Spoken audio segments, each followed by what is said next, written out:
पक्षपात ना हो, इसलिए मैंने अपनी शक्ति को 2 भागों में विभाजित किया है। परंतु क्या है ना वासुदेव, मुझे संदेह है कि आपकी ये सेना मेरा आदेश नहीं मानेगी। अवश्य मानेगी।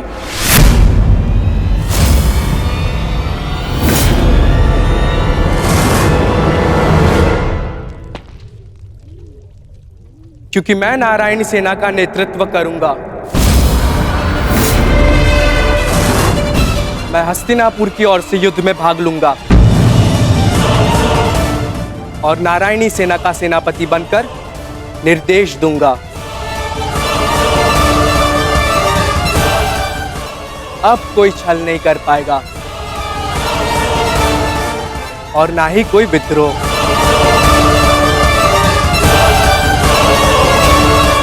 अब तो आपके मन में कोई संदेह नहीं है ना स्वसुर श्री? अब कोई संदेह नहीं।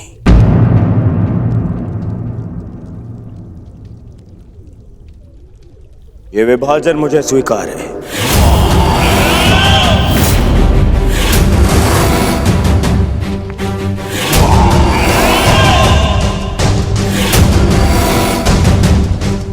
हस्तिनापुर नारायणी सेना की प्रतीक्षा करेगा।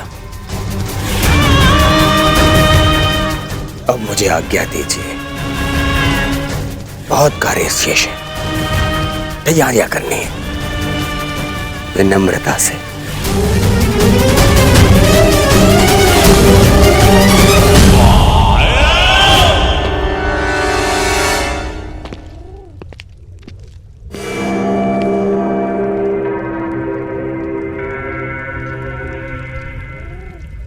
तुमने ऐसा क्यों किया पार्थ?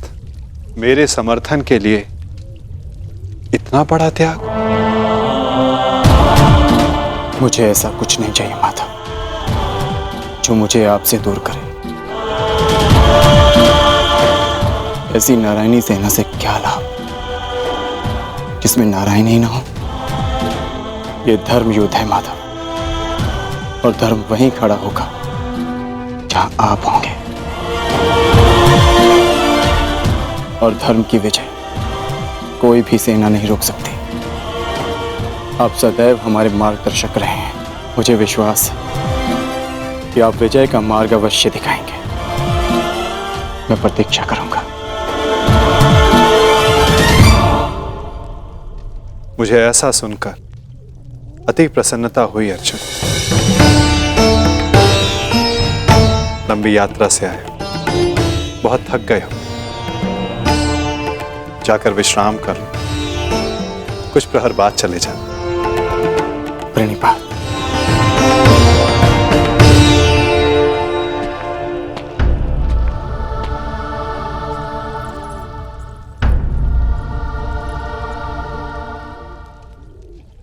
मुझे क्षमा कर दीजिए पिताश्री, मैंने आपको पक्षपाती समझा। मुझसे बहुत बड़ी भूल हो गई। ठीक कहा था आपने, आप लोगों को नहीं चुनते, लोग आपको चुनते हैं।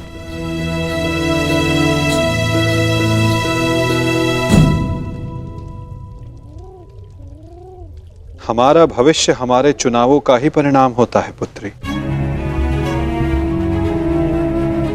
जीवन में किस मोड़ पर हम क्या निर्णय चुनते हैं, उससे सिद्ध होता है कि हमें हमारा लक्ष्य मिलेगा या नहीं।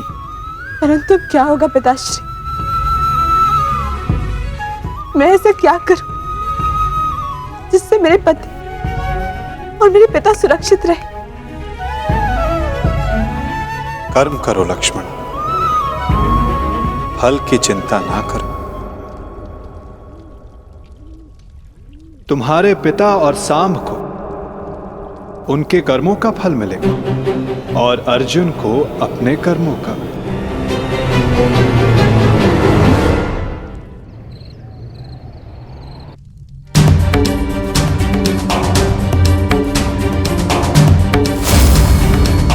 मैं भी इस युद्ध में सम्मिलित होना चाहता हूं। मैं अपना निर्णय ले चुका हूं और अपना पक्ष भी चुन चुका हूं। जिस ओर मेरा मित्र सांब होगा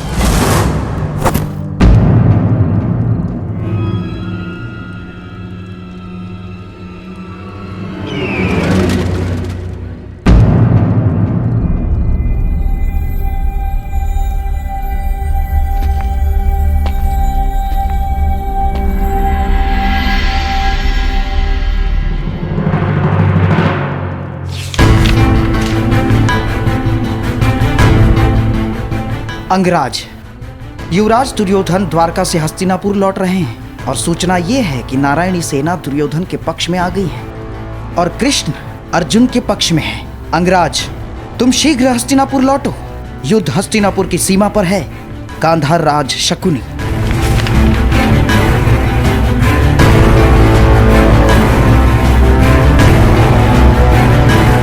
ये तुमने कैसी मूर्खता कर दी मित्र, कैसी मूर्खता कर दी तुमने।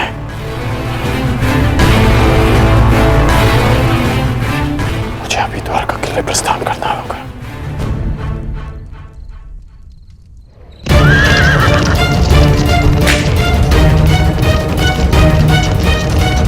पिताश्री! ये अचानक कहां जा रहे हैं?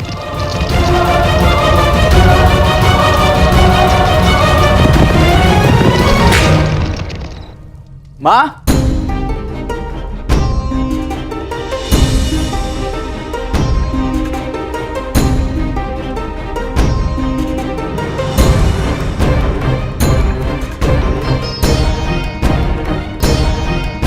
एक बार पुनः अपने कर्तव्य के लिए अपने परिवार को छोड़कर जा रहे हैं पिताश्री।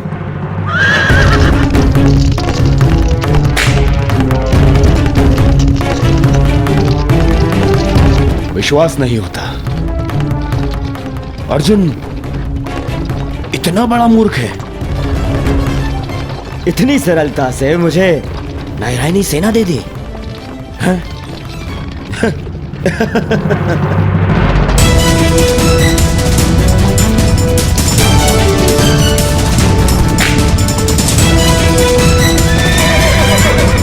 सारथी रोको। वेद,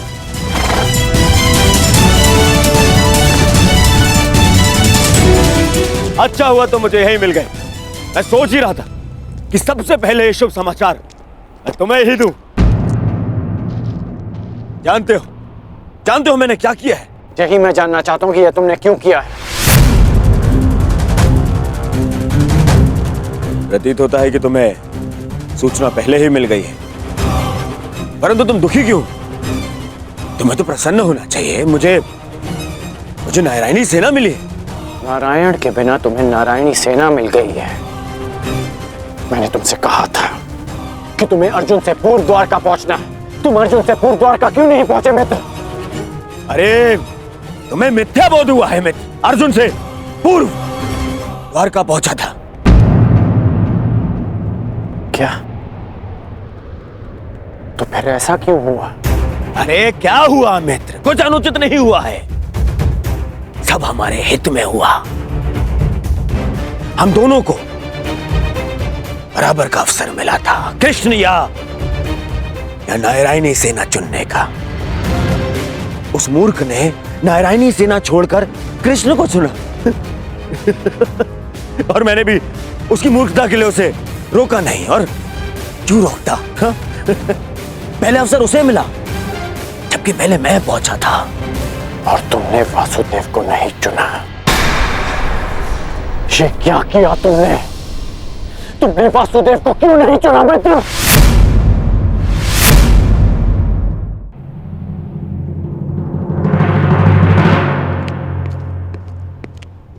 उस पाखंडी कृष्णा को ये उपहार दे देना।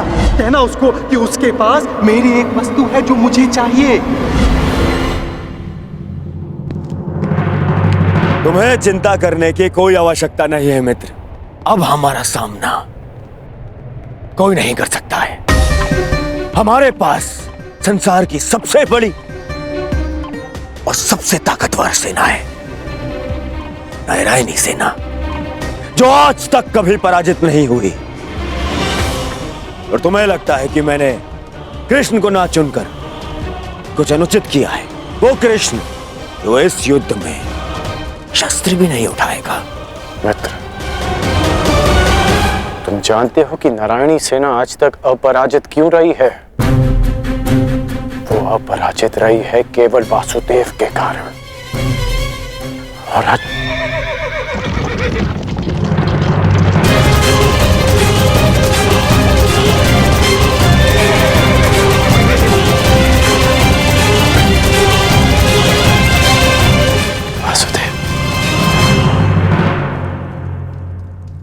मैं नारायणी सेना का नेतृत्व करूंगा।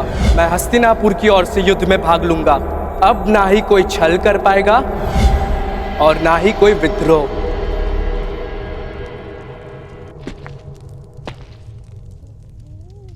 प्रणिपात माता। पार्थ, क्या हुआ पार्थ? कुछ भूल गए थे? हाँ माता, मैं आपको बताना भूल गया था कि द्वारका पहुंचने में मुझे विलंब हुआ था, क्योंकि मार्ग में मेरा एक विचित्र घटना से सामना हुआ। तुम्हारे कहने का तात्पर्य यह है कि तुम्हारा सामना किसी विचित्र मनुष्य से हुआ, है ना पार्थ?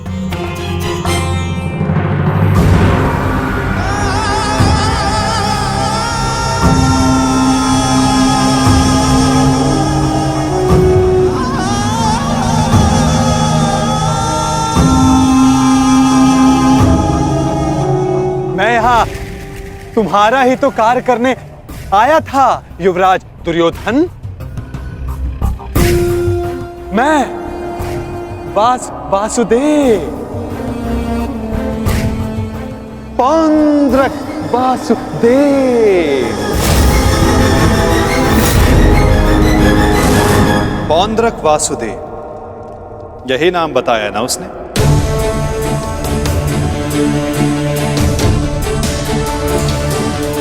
जिसने मेरी भांति वेशभूषा भी धारण कर रखी थी, है ना? हाँ, आप जानते हैं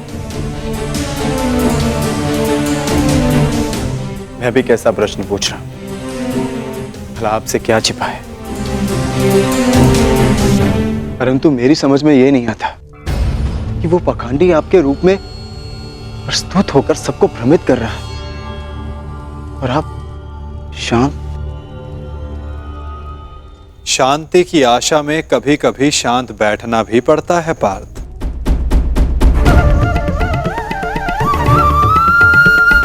मुझे ज्ञात है कि पौंद्रक मेरे नाम का दुरुपयोग करके सबको भ्रमित कर रहा है, परंतु अवसर सबको मिलना चाहिए अपनी भूल सुधारने का।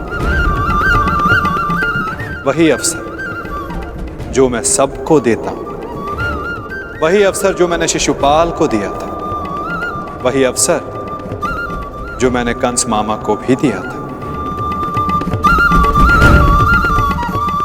और यदि मनुष्य अपनी भूल ना सुधारे तो उचित समय आने पर उसे अपने कर्मों के फल अवश्य मिलते हैं पार्थ।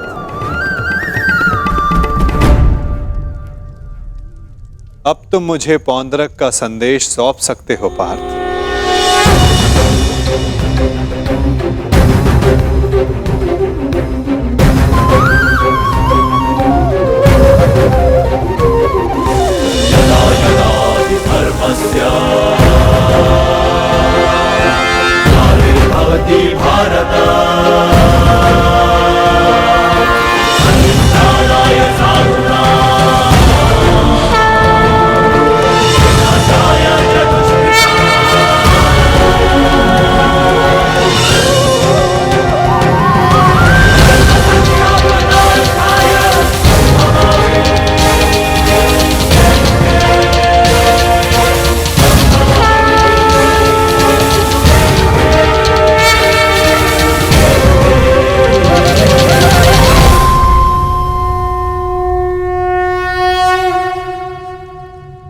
ये क्या था माधव? पौंद्रक का संदेश पार्थ। संदेश? हाँ पार्थ, ये संदेश कि जो भी मेरे दर्शाए मार्ग पर चलेगा पौंद्रक उसका नाश कर देगा।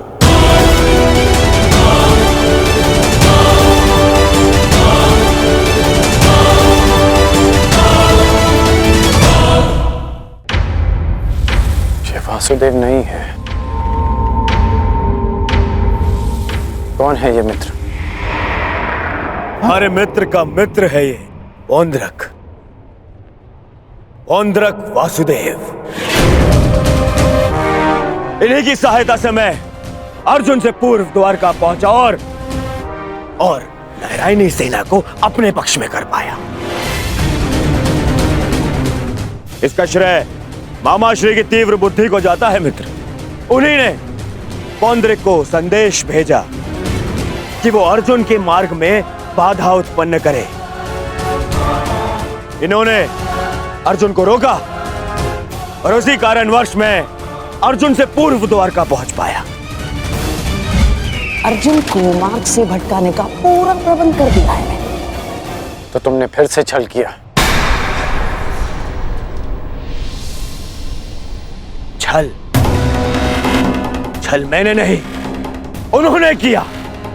युधिष्ठिर के स्थान पर अर्जुन को भेजकर मैंने तो केवल उन्हें उत्तर दिया है। मित्र, उन्होंने जो किया उसे छोड़ो,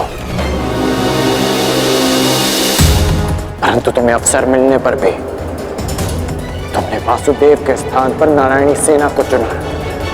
इसे मूर्खता कहते हैं। मूर्खतापूर्ण बातें तो तुम कर रहे हो अंगराज। वासुदेव तो दुर्योधन के ही पक्ष में है। मैं हूं वास्तविक वासुदेव। पौंड्रक वासुदेव दुर्योधन के ही पक्ष में है। मुझे तुम पर दया आती है अंगराज, दया आती है तुम पर कि मुझे समक्ष पाकर भी तुम उस छलिए कृष्ण की माया में उलझे हुए हो।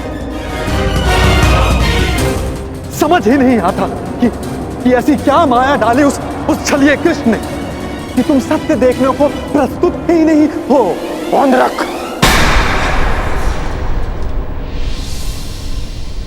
पौंड्रक वासुदेव है मेरा नाम। पूरा नाम तो लेना सीखो अंगराज। खेद है मुझे, खेद है कि तुम एक मनुष्य की पहचान करने में असमर्थ हो। तुम अपने युद्ध के लिए अपनी सेना में एक पाखंडी को चुनना चाहते हो। उस पाखंडी कृष्ण को चुनना चाहते हो तुम। अरे ऐसा क्या है उस छलिए पाखंडी कृष्ण में जो तुम सब सारे लोग उसकी ओर खींचे जा रहे हो? क्या समस्त संसार में केवल एक ही मायावी रह गया है? हाँ?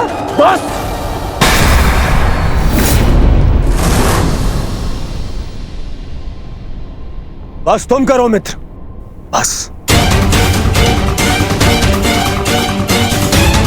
मुझे कृष्ण की वो विशाल सेना चाहिए थी जो मुझे मिल गई। वैसे भी वो निहत्था निशस्त्र कृष्ण मेरे किस काम का है? हाँ, सत्य कहा दुर्योधन, सत्य कहा। वो छलिया कृष्ण किसी काम का नहीं। देखना, तुम ही जीतोगे ये युद्ध, क्योंकि तुम्हारे पास केवल नारायणी सेना नहीं, स्वयं वास्तविक नारायण, वास्तविक वासुदेव, पौंड्रक वासुदेव। वो कृष्ण तो मेरा रूप रखकर सबको भ्रमित करता रहता है। बैरूपिया मात्र है वो तो। उस कृष्ण का तो इस संसार से मैं अब एक और शब्द वासुदेव के विरुद्ध मत कहना।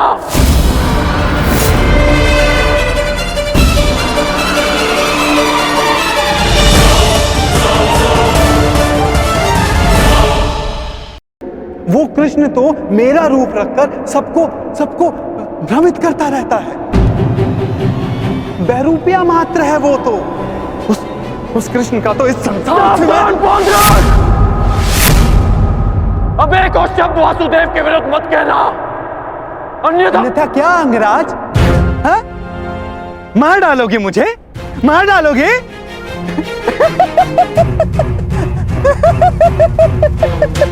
दुर्योधन, तनिक देखो तुम्हारी सेना का ये वीर कहीं वास्तविकता में उस छलिए का गुप्तचर तो नहीं है। छलिए और बहरूपिये तो तुम हो पौंड्रक। कुछ ही क्षणों में तुम्हारी वास्तविकता मेरे समक्ष आ गई है। तुम मेरी चिंता करनी छोड़ो, केवल अपनी चिंता करो। तुम केवल एक बड़बोले ढोंगी हो। जो वासुदेव होने का स्वांग रचा कर बैठे हो। मौन रहो दुस्साहसी, मौन।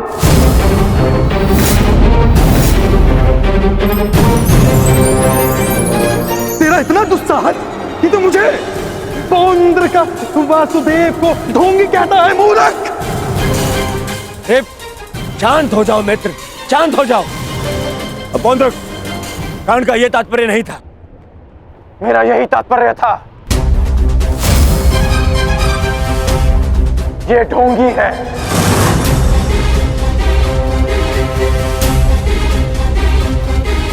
यदि तुम वास्तव में वासुदेव हो तो मुझे निशस्त्र करके दिखाओ। मैं तुम्हें चुनौती देता हूं। पौंद्रक वासुदेव को चुनौती?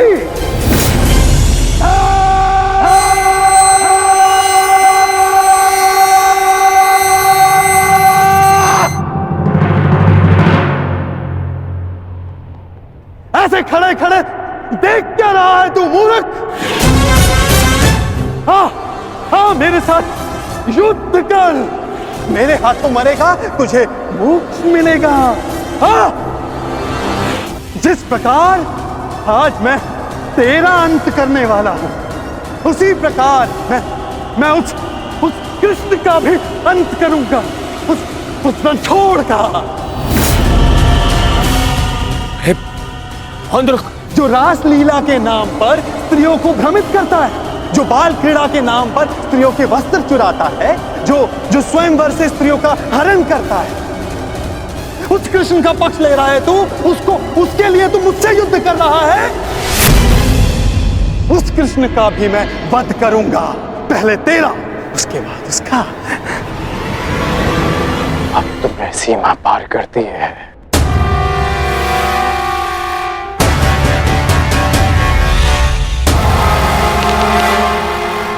नहीं मित्र, नहीं मित्र, आज इस पौंद्र का अंतिम दिवस है।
अगला प्रहार तुम्हारे सीने को चीर देगा पौंद्रक।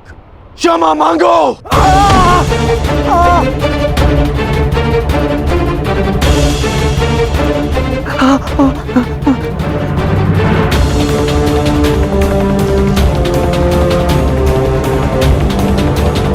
अब बोलो, क्या कह रहे थे तुम? कौन हो तुम? मैं ही हूं वास्तविक वासुदेव। पौंद्रक वासुदेव मैं ही हूं। पाखंडी! नहीं कर मित्र, नहीं नहीं मित्र। रुक जाओ अंगराज।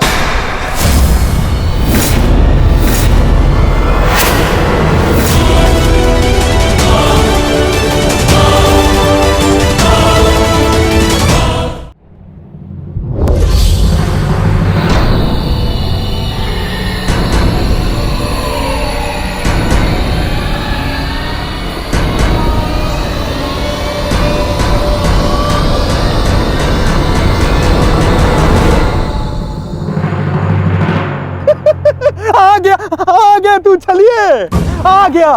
अंततः वो दिन आ गया कृष्ण, जिसकी वर्षों से मुझे प्रतीक्षा थी। यदि अंत से पूर्व मनुष्य को उसकी भूल का भान हो जाए तो अच्छा ही होता है। अब तो तुम्हें विश्वास हो गया होगा कि वास्तविक वासुदेव कौन है।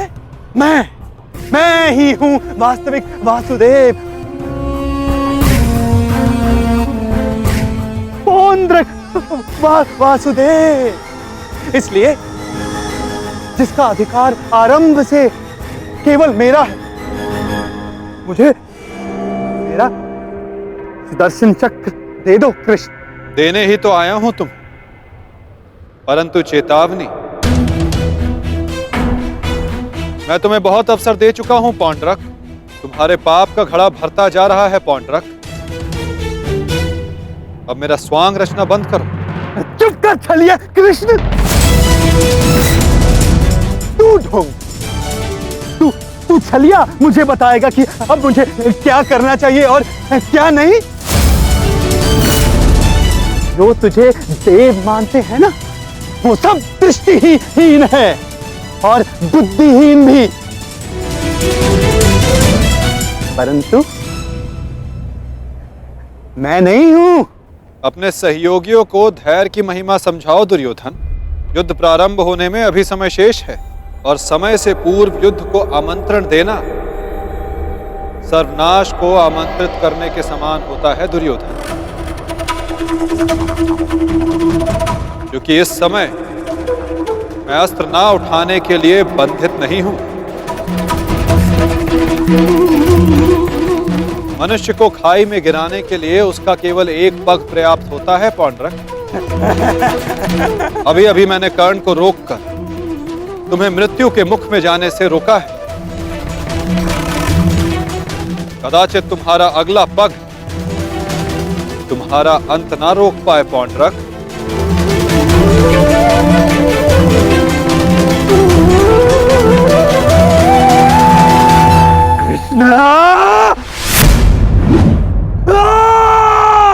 बंद कर ये भाषण छलिए।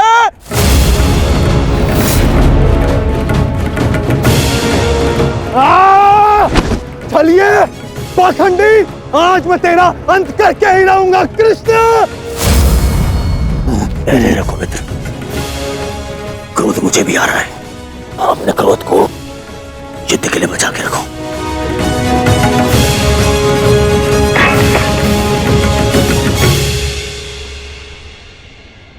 ठीक कहा वासुदेव, युद्ध होगा, परंतु उचित समय पर और उचित स्थान पर। उस महायुद्ध के प्रथम दिवस पर मैं आपको उत्तर अवश्य दूंगा।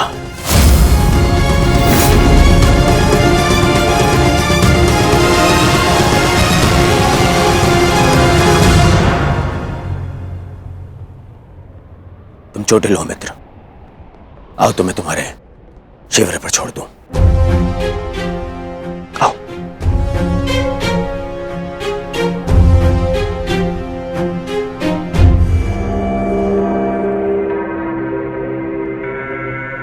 मित्रगण, तुमसे हस्तिनापुर पर भेंट होगी। आशा है तब तक तुम अपने इस भ्रम से निकल जाओगे और तब तुम समझोगे कि मेरा चुनाव उचित था। आशा तो मुझे थी मित्र कि तुम अपने भ्रम से निकलकर वास्तविक शक्ति को पहचानोगे, परंतु अब कोई लाभ नहीं। जो हानि तुमने स्वयं को और हम सबको पहुंचानी थी, वो तुम पहुंचा चुके हो। चल मोटे, आज कृष्ण, मैं अपना सुदर्शन चक्र तुझसे लेकर रहूंगा, जिस पर आरंभ से केवल मेरा अधिकार था, है और रहेगा।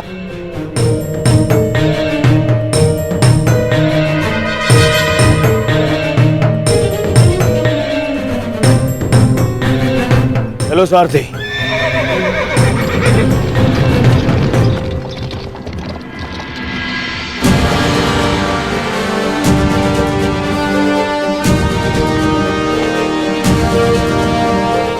प्रणिपात वासुदेव,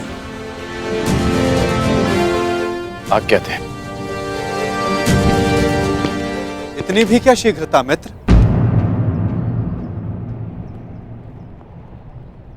सारथी रह चुका हूं तुम्हारा।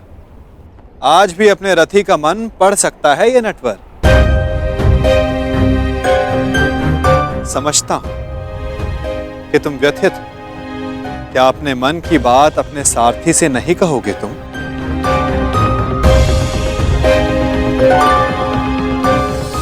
अपने रथी का मन आप पढ़ सकते हैं ना, तो पढ़ लीजिए। इसीलिए कहता हूं मित्र, तुम्हें प्रसन्न होना चाहिए। दुर्योधन ने उचित चुनाव किया, उसे शक्ति चाहिए थी, उसे मिल गई। नारायणी सेना अब उसके आदेश के अधीन होगी। नारायणी सेना में नारायण ही ना हो तो वो कैसी नारायणी सेना केशव?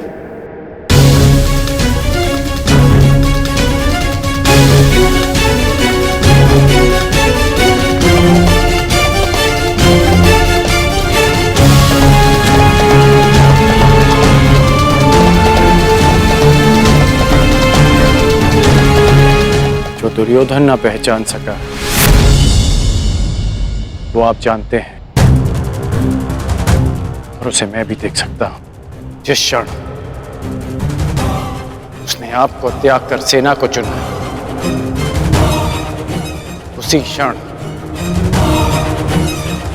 उसने विजयश्री थाल में सजाकर पांडवों को भेंट कर दी।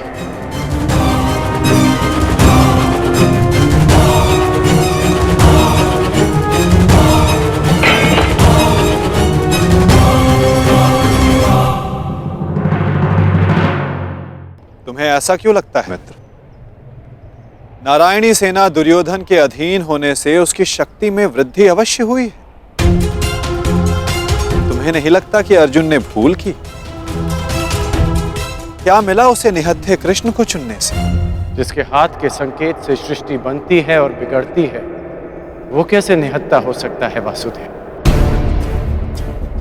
परंतु सत्य ये भी है मित्र कि मेरे युद्ध में उपस्थित रहने पर भी मैं युद्ध नहीं करूंगा, तो फिर मुझसे किसी को क्या हानि और क्या लाभ?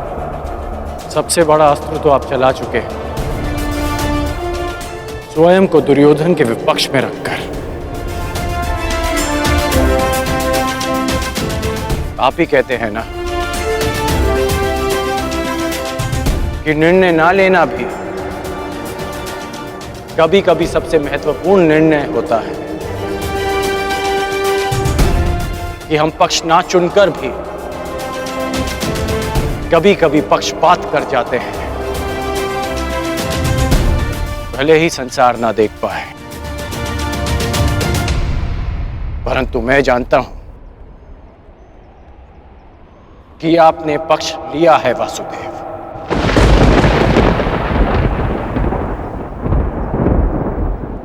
नहीं मित्र, मैं किसी का पक्ष नहीं लेता। ना किसी को चुनता हूं, लोग मुझे चुनते हैं या छोड़ते हैं। मानता हूं कि आपने किसी को नहीं चुना, परंतु आपने दुर्योधन को बाध्य किया कि वो आपको ना चुने। आपने ऐसी परिस्थितियां उत्पन्न की कि वो ही आपको चुने जिसे आप चुनना चाहते हैं।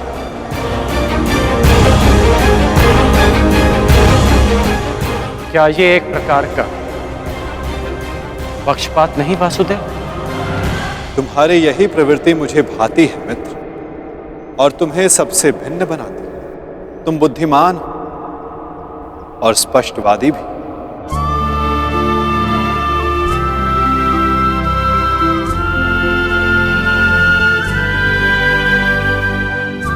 ऐसा होकर भी क्या लाभ वासुदेव, जब मैं आपका साथ ना पा सका।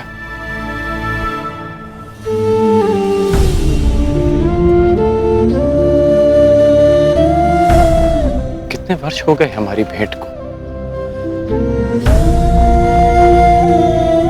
जब से हम मिले हैं हमारे पक्ष सदा भिन्न थे, परंतु हमारी सोच एक थी वासुदेव। फिर आपने ऐसा क्यों किया?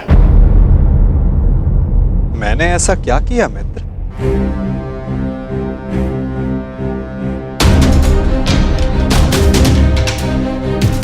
आप सब जानते हैं फिर भी ये प्रश्न कर रहे हैं। अब तो मान जाइए कि आप पक्षपाती हैं। कैसा पक्षपात अंगराज? विराट नगर में मैंने कौरवों और पांडवों को समान अवसर दिए कि द्वारका आकर मुझसे पहले जो समर्थन की मांग करेगा मैं उसी का समर्थन करूंगा। विराट नगर में जब आपने वचन दिया वहां सब उपस्थित थे, परंतु द्वारका में जो घटित हुआ वो केवल दुर्योधन और अर्जुन ही जानते हैं। दुर्योधन को केवल आपने भ्रम दिया और शक्ति दी अर्जुन को।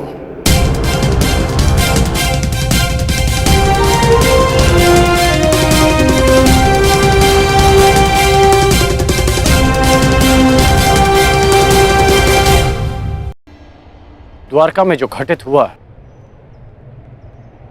वो केवल दुर्योधन और अर्जुन ही जानते हैं। दुर्योधन को केवल आपने भ्रम दिया और शक्ति दी अर्जुन को। नारायणी सेना को चुनना दुर्योधन का चुनाव था मित्र। मैंने तो उसे केवल विकल्प दिए। अब दुर्योधन ने क्या चुना ये तो उसका निर्णय है। इसमें मैं क्या कर सकता था? आप जो कर सकते थे आपने किया माधव, और उसका परिणाम वही हुआ जो आप चाहते थे। यदि आप पक्षपाती नहीं होते तो अर्जुन को देखते ही आप उससे पूछते हैं कि वो युधिष्ठिर के स्थान पर वहां क्या कर रहा है, परंतु आपने ऐसा नहीं किया। यदि तुम दुर्योधन के चुनाव पर निराश हो तो खेल मैंने नहीं, उसके दम, उसके लालच, उसके अहंकार ने खेला है मित्र। आप भी भली भांति जानते हैं कि दुर्योधन युधिष्ठिर से कहीं अधिक सक्षम शासक है। इस समय भारत को शासक की नहीं, धर्म की आवश्यकता है, धर्मराज की आवश्यकता है मित्र। फिर भी मैंने तुम्हारे तथाकथित सक्षम शासक को विकल्प दिए मित्र, जो विकल्प चुनने में ही चूक गया। वो कैसा सक्षम शासक मित्र? और मेरे विकल्प का क्या? आपने मुझे विकल्प क्यों नहीं दिया? कौरवों और पांडवों के मध्य आपने मुझे क्यों छोड़ दिया? क्या आपकी दृष्टि में मेरा कोई महत्व नहीं केशव? मैंने तो सदैव तुम्हें विकल्प दिए मित्र। अब तुमने ही मुझे नहीं चुना तो उसके लिए तुम स्वयं उत्तरदायी। मैंने तो वर्षों पहले तुम्हारा सारथी बनना स्वीकार किया था मित्र। परंतु तुमने ही अलग मार्ग चुना। मैं तुम्हें सदा धर्म के लिए लड़ते देखना चाहता था, परंतु तुमने सदैव दुर्योधन के छल का साथ दिया। परंतु अब भी कुछ नहीं बिगड़ा। तुम्हारे लिए अब भी अवसर शेष है मित्र। तुम मनुष्य श्रेष्ठ हो, परंतु अनुचित स्थान पर। उचित स्थान का चुनाव करो मित्र। ये विकल्प नहीं है माधव, और यदि आप इसी को विकल्प कहते हैं तो आप ऐसा विकल्प मुझे अनेक बार दे चुके हैं, और मैंने सदा आपसे कहा कि ऐसा संभव नहीं है। मुझे इस बात का खेद रहेगा कि आप मेरे साथ नहीं होंगे, परंतु ये खेद मैं अपने मित्र को नहीं होने दूंगा, जिस मित्र ने मुझ पर विश्वास किया। आप अपना धर्म निभाइए और मैं अपना ऋण चुकाऊंगा वासुदेव।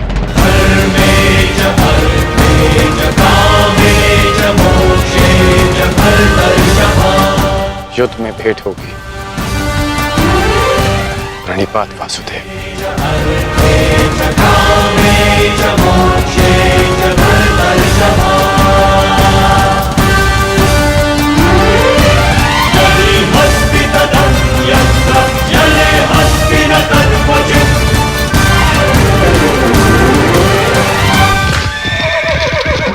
नहीं मित्र, युद्ध से पूर्व हमारी भेंट होगी, और मैं तुम्हें एक और अवसर दूंगा। तुम्हें आभास कराऊंगा कि जितना सम्मान तुम्हें चाहिए उससे कहीं अधिक सम्मान के योग्य हो तुम। अगली भेंट में तुम्हारी वास्तविकता से भेंट करवाऊंगा मित्र। तुम्हें ज्ञात होगा कि तुम वास्तव में कौन हो। आशा है कि उस दिन तुम उचित विकल्प चुनोगे मित्र।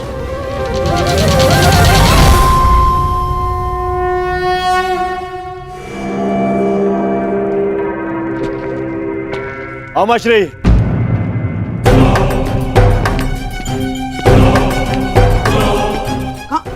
कहाँ थे तुम? मैं कब से तुम्हारी प्रतीक्षा कर रहा हूँ। बताओ क्या हुआ द्वारका में? और उस छलिया के रहते तुमने नारायणी सेना को कैसे अध्ययन किया आपने? हैं? अब बैठिए तो बैठिए। अरे अमश्री, आज तक आप अपनी चालों से मुझे आश्चर्य में डालते थे, परंतु आज मैंने इतनी बड़ी वजह से आपको और सबको आश्चर्य में डाल दिया।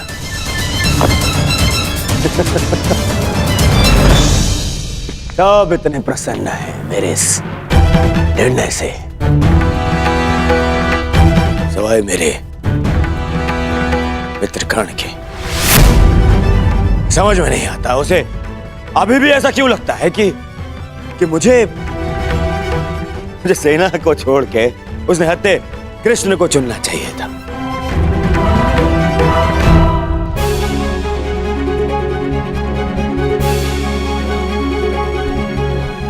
आज वासुदेव हमारे साथ हैं, तो इसका सारा श्रेय पांचाली को जाता है। यदि तुमने अर्जुन को ना भेजा होता तो कदाचित ये संभव ना होता। आपका मेरे प्रति इतना विश्वास मेरे लिए बहुत सम्मान की बात है आर्य, और मुझे भी पूर्ण विश्वास है कि आप हस्तिनापुर के लिए अधिक योग्य शासक सिद्ध होंगे। अरे कोई जाओ, समझाओ, बताओ उसे कि कितनी बड़ी भूल कर रहा है वो।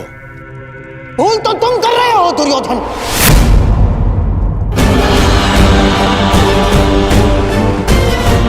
आज पहली बार मैं कर्ण से सहमत हूं। तुम्हें नारायणी सेना के स्थान पर कृष्ण को ही चुनना था। ये क्या कर लिया तुमने? अरे मैंने क्या किया मामाश्री? उस कृष्ण ने वहां वचन दिया कि वो युद्ध में अस्त्र नहीं उठाएगा, तो फिर मैं नारायणी सेना को छोड़कर उस निहत्थे कृष्ण को चुनकर क्या कर लेता? अब हमारे विरुद्ध पूरी नारायणी सेना होगी, जो हर प्रकार की व्यूह रचना में निपुण है। हमें अपने सैनिकों को श्रेष्ठ प्रशिक्षण देना होगा। जब तक माधव हमारे साथ है नकुल, हमें किसी बात की चिंता करने की कोई आवश्यकता नहीं। यदि आज वो हमारे पक्ष में होता तो पांडवों के लिए नहीं, आज वो हमारे लिए रणनीति बनाता, हमारे लिए।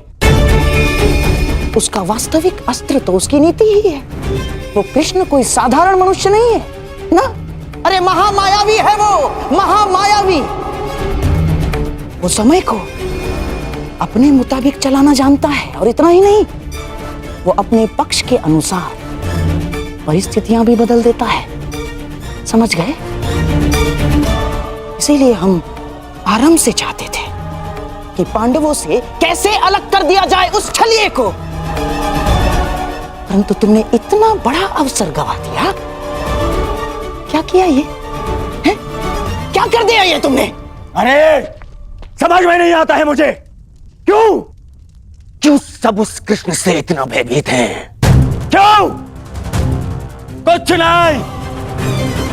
कुछ नहीं बिगाड़ पाएगा वो। अब तो उसकी सेना भी मेरे अधीन है। कुछ नहीं बिगाड़ पाएगा वो।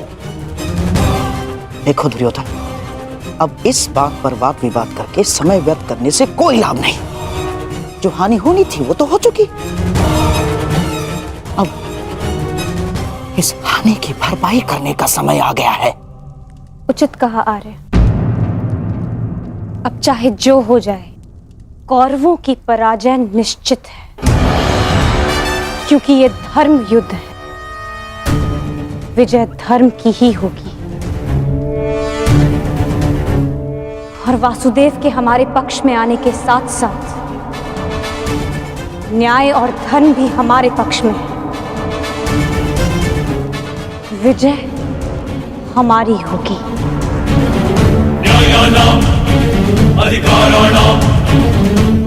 ये महाभारत भारत का नवनिर्माण करेगा।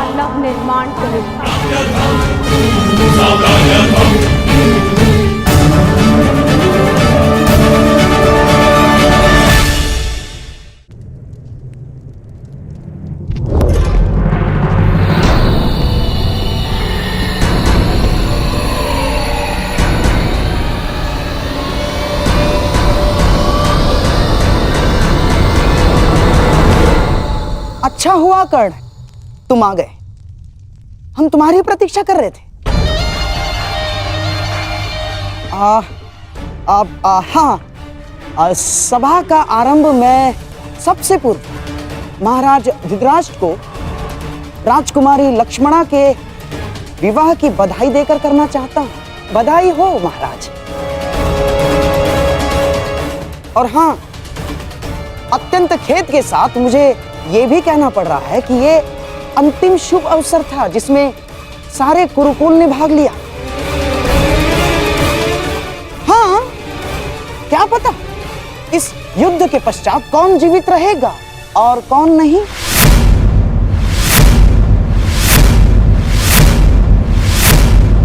स्पष्ट रूप से कहिए गंधार राज, आपका तात्पर्य क्या है? अब से पूर्व तो आपने इस प्रकार के विचार कभी प्रकट नहीं किए, और अब जब दुर्योधन ने कृष्ण को ना चुनकर नारायणी सेना को चुना है, तो अब इस प्रकार के विचार क्यों? आपका प्रश्न उचित है महामहिम, परंतु यदि मैं अपनी भूल स्वीकार भी करता हूं तो क्या वो भूल मैं सुधार सकता हूं? कर्ण, तुम्हारा इस विषय में क्या कहना है? मेरा मानना है कि हमें वार्तालाप में समय व्यर्थ नहीं करना चाहिए। हमें अपनी सेना को प्रशिक्षण देकर उन्हें और शक्तिशाली बनाना होगा। अपनी सेना में अधिक से अधिक महान योद्धाओं को एकत्रित करना होगा। मेरा एक और मानना है कि हमें युद्ध के लिए तत्पर रहना चाहिए।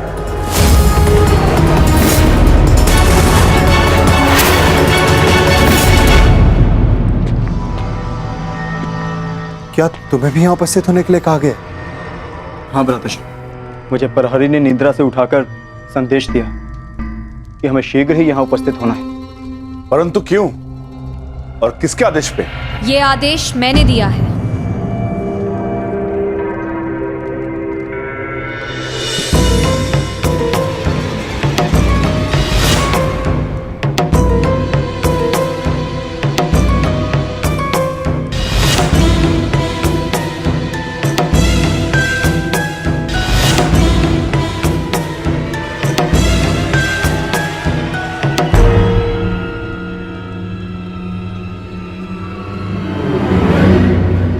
पांचाली, इतनी रात में तुम ये?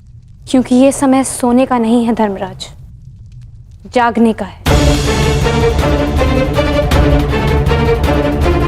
और जो बात मैं कहना चाहती हूं उसके लिए सूर्योदय की प्रतीक्षा नहीं कर सकती।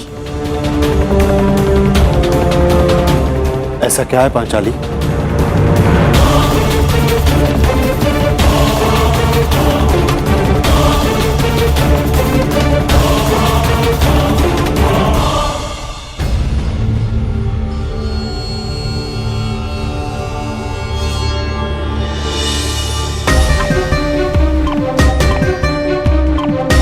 पांचाली, ये तिथि कैसी?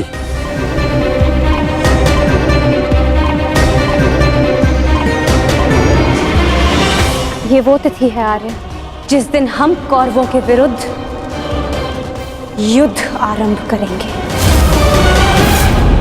यदि ये युद्ध हुआ तो कितने योद्धा और कितने सैनिक मारे जाएंगे? महाराज, इस तथ्य से सभा में उपस्थित सभी मनुष्य अवगत हैं।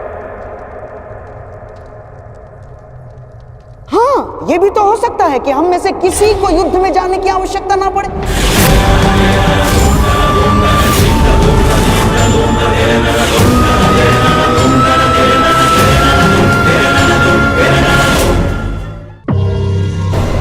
महामहिम, जैसे पुराणों में मैंने पढ़ा है कि स्वयं भगवान भी अपने शत्रुओं को एक अंतिम अवसर देते हैं, तो क्या हम अपने शत्रु को अंतिम अवसर नहीं दे सकते? दे सकते हैं ना महामहिम? गांधार राज, युद्ध होना निश्चित है और होकर ही रहेगा।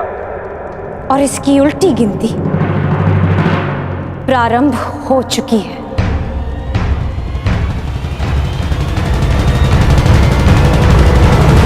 मैं तुम्हारे विचारों से सहमत नहीं हूं। जितना असहमत मैं गंधार नरेश की सोच से हूं, उतना ही असहमत मैं इस निष्कर्ष से हूं। हर परिस्थिति में संधि युद्ध से श्रेष्ठ होती है। हमें पांडवों से संधि वार्ता कर लेनी चाहिए। युद्ध अभी प्रारंभ नहीं हुआ है महाराज, हम इसे रोकने का प्रयास कर रहे हैं। हमें पांडवों से शांति वार्ता करनी चाहिए। मैं जानता हूं कि आप भी ये युद्ध रोकना चाहते हैं, हम भी नहीं चाहते कि ये युद्ध हो। हमारा प्रयास है कि हस्तिनापुर के मस्तक पर इस महाविनाशी युद्ध का कलंक न लगे। ठीक है ताक्षरी, यदि यह हस्तिनापुर के भविष्य का प्रश्न है तो हम अपने दूत को पांडवों के समक्ष भेजने की आज्ञा देते हैं। हमें उन तक संदेश देना है कि हस्तिनापुर भी इस युद्ध के विरुद्ध है। और युद्ध के अंतिम दिन मैं अपने अपमान का प्रतिशोध लूंगी।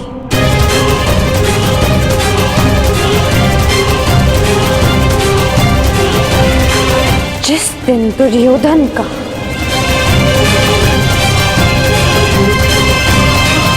अंत होगा।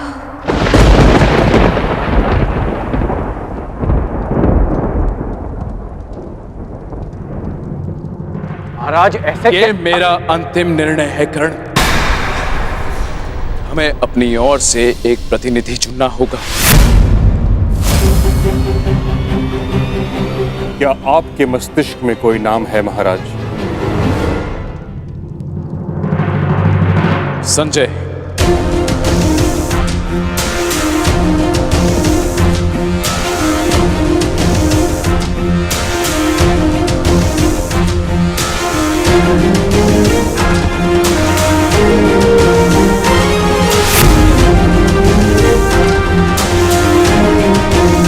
प्रणिपात महाराज।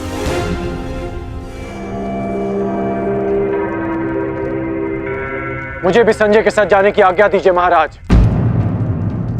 नहीं कर्ण, यह एक अत्यंत संवेदनशील प्रकरण है। हमें योद्धा नहीं, नीति परख मनुष्य चाहिए।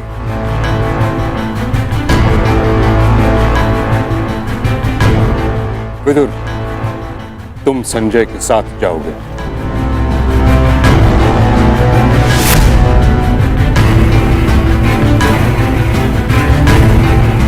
तो ठीक है, विदुर और संजय दोनों हस्तिनापुर की ओर से शांति प्रस्ताव लेकर जाएंगे। यह एक पारिवारिक प्रकरण है और हम नहीं चाहते कि परिजन ही परिजनों का रक्त बहाए। उचित है पांचाली, उचित है। अब ये युद्ध तुम्हारे बताए हुए दिन ही आरंभ होगा।